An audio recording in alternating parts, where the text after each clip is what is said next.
Unit 15, The Terrible Tale of the Tell-Tale Heart. Day 2. The Tell-Tale Heart is one of the most famous horror short stories written by Edgar Allan Poe. Though brief, the story conveys the anonymous narrator's madness in plentiful detail and is ripe for literary analysis.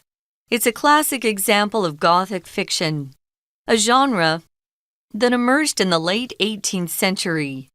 Gothic fiction often portrays the darkness of the human soul, but does so with a creepy atmosphere, rich in terror and rising tension.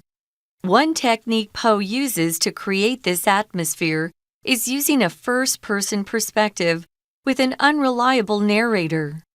The speaker tells us nothing about themselves, except to proclaim they're not mad. Clearly, we shouldn't accept their words at face value.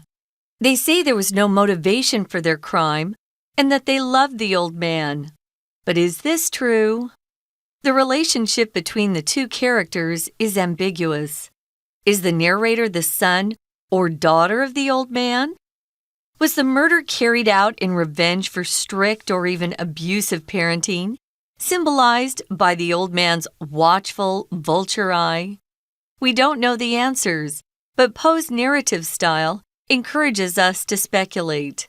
Another symbol to highlight in the story is the beating of the heart. It represents the narrator's feelings of guilt, especially in the final scene of the story. Before the murder, the sound could be seen as the narrator's conscience, warning them to stop.